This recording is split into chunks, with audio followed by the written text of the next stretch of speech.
You, John Fitzgerald Kennedy, do solemnly swear. I, John Fitzgerald Kennedy, do solemnly swear. That you will faithfully execute the office of President of the United States. That I will faithfully execute the office of President of the United States. And will, to the best of your ability.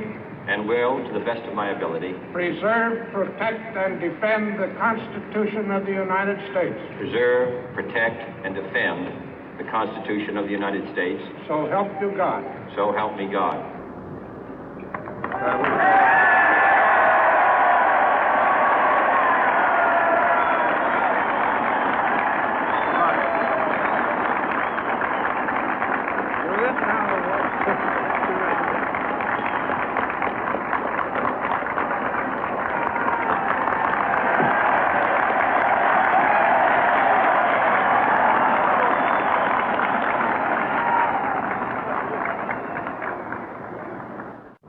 Vice President Johnson, Mr. Speaker, Mr. Chief Justice, President Eisenhower, Vice President Nixon, President Truman, Reverend clergy, fellow citizens.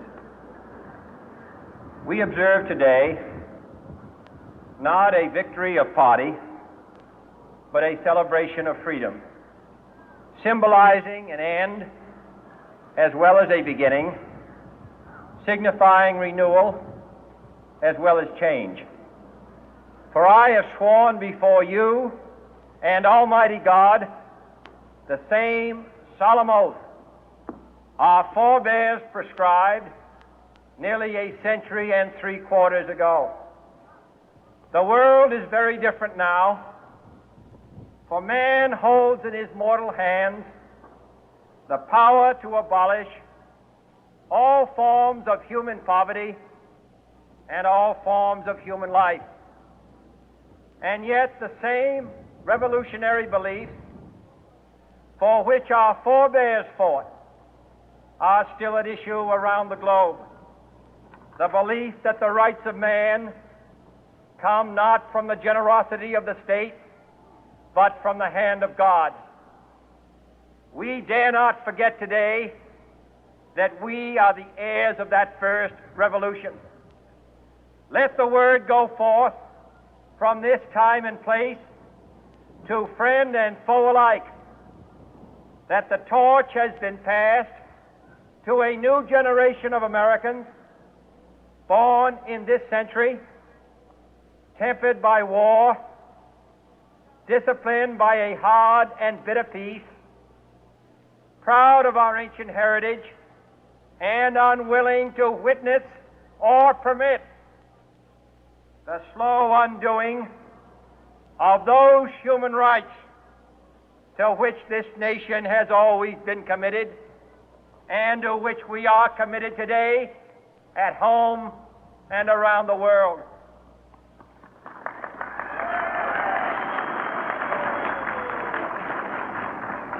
Let every nation know, whether it wishes us well or ill, that we shall pay any price, bear any burden, meet any hardship, support any friend, oppose any foe to assure the survival and the success of liberty.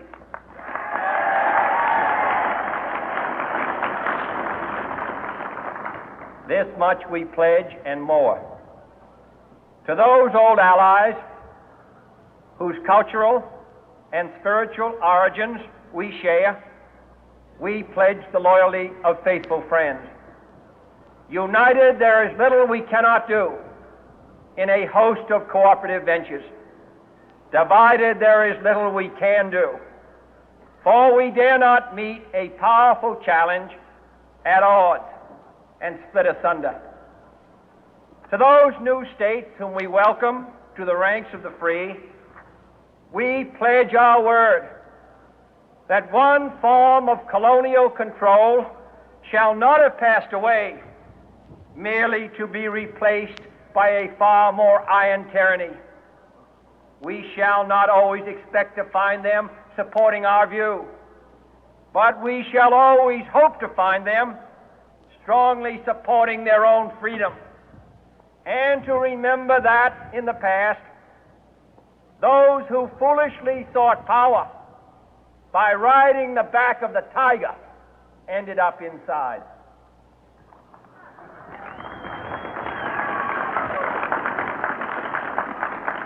To those people in the huts and villages of half the globe struggling to break the bonds of mass misery, we pledge our best efforts to help them help themselves for whatever period is required, not because the communists may be doing it, not because we seek their votes, but because it is right. If a free society cannot help the many who are poor, it cannot save the few who are rich.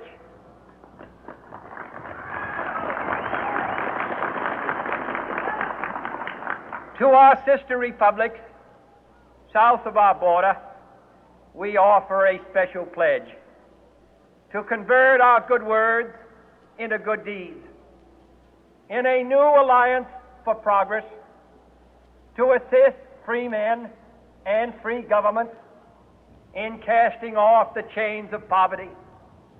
But this peaceful revolution of hope cannot become the prey of hostile powers.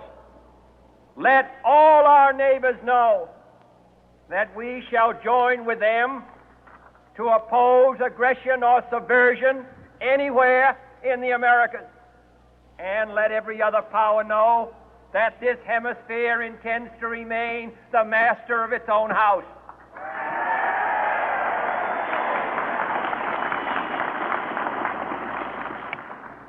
To that World Assembly of Sovereign States, the United Nations, our last best hope, in an age where the instruments of war have far outpaced the instruments of peace, we renew our pledge of support to prevent it from becoming merely a forum for invective, to strengthen its shield of the new and the weak, and to enlarge the area in which its writ may run. Finally, to those nations who would make themselves our adversary, we offer not a pledge, but a request that both sides begin anew the quest for peace.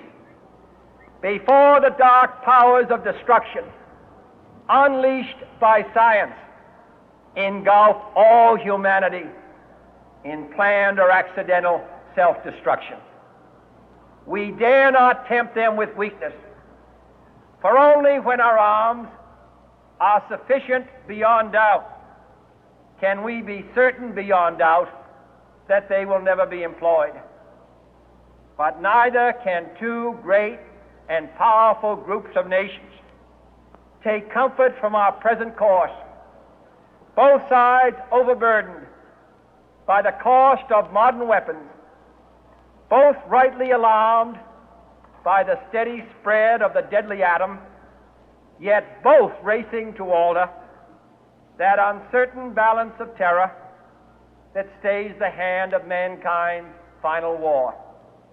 So let us begin anew, remembering on both sides that civility is not a sign of weakness, and sincerity is always subject to proof. Let us never negotiate out of fear, but let us never fear to negotiate.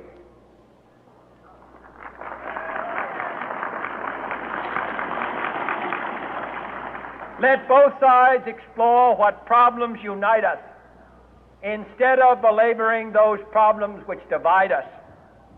Let both sides, for the first time, formulate serious and precise proposals for the inspection and control of arms, and bring the absolute power to destroy other nations under the absolute control of all nations.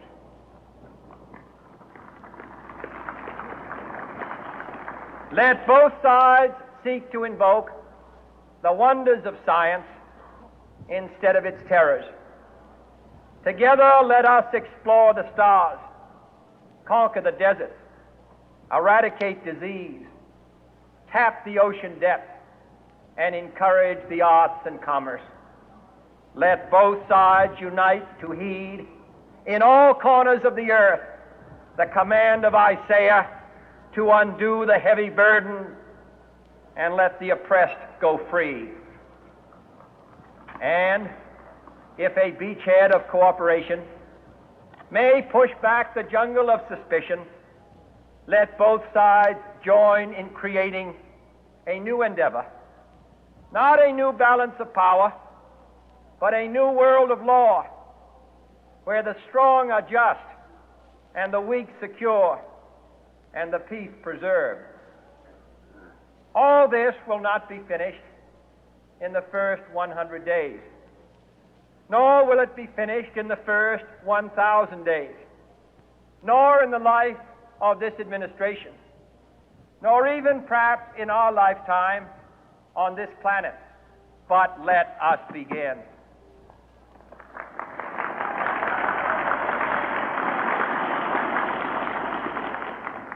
In your hands, my fellow citizens, more than mine, will rest the final success or failure of our course. Since this country was founded, each generation of Americans has been summoned to give testimony to its national loyalty. The graves of young Americans who answered the call to service surround the globe. Now the trumpet summons us again, not as a call to bear arms, though arms we need, not as a call to battle, though in battle we are, but a call to bear the burden of a long twilight struggle, year in and year out, rejoicing in hope, patient in tribulation, a struggle against the common enemies of man, tyranny, poverty, disease, and war itself. Can we forge against these enemies a grand and global alliance, north and south, east and west, that can assure a more fruitful life for all mankind? Will you join in that historic effort?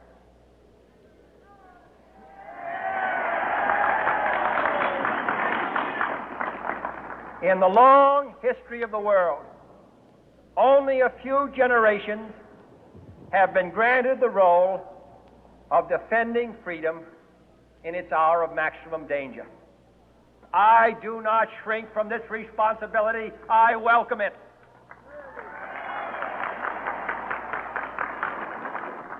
I do not believe that any of us would exchange places with any other people or any other generation. The energy, the faith, the devotion which we bring to this endeavor will light our country and all who serve it. And the glow from that fire can truly light the world. And so, my fellow Americans, ask not what your country can do for you, ask what you can do for your country.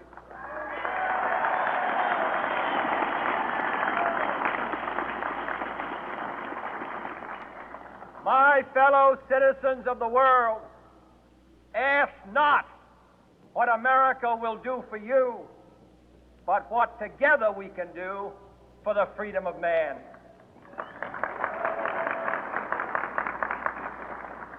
Finally, whether you are citizens of America or citizens of the world, ask of us here the same high standards of strength and sacrifice which we ask of you.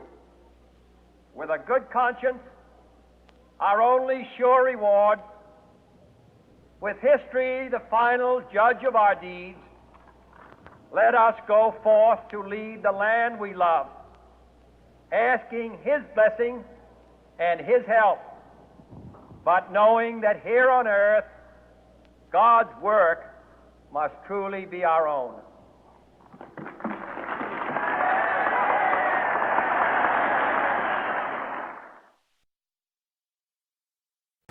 Ah, soek banget coy. Anjay, gua kesel banget kill 5 doang anjir.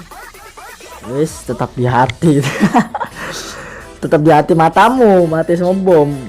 Nah itu masih pangkat gua masih Rocky coy. Mata gua kok jadi perih yang kanan ini ya. Aduh coy, mata gua perih banget coy, merah coy. Kayak tiba-tiba sakit anjir. Naik level ke level 8 dapat apa tuh AKS, bodo amat lah, dapat apaan bodo amat. Ada mata gue perih coy. Aduh. Lihat coy, gue ngebohong coy. Mata gue perih tiba-tiba perih anjir. Oke coy, mungkin gue tutup sampai sini aja coy. Oke guys. Mungkin dari video gue ini Battle Royale ini game Garena terbaru ini mungkin sampai sini dulu coy. Kalau dari game lain komen di bawah coy. Oh ya coy, yang asal komen itu komen minta support gue itu misalnya kayak subscribe. Tolong jangan tulis subscribe gitu, nanti kena ke spam gitu. Nanti ke spam oleh YouTube karena YouTube sekarang udah pintar-pintar. Jadi kalau mau minta support sama gue coy, pakai kata-kata yang tidak ada kata subscribe atau subscribe, oke? Next. Thanks for watching, don't stop playing, stay with Qolbiah Gaming. Oke guys, mungkin dari gue ini aja coy. Ini gua dari game Garena. Apa ya? Penilaian gue dari game Garena ini 99%. Oke coy. See you next time and good game.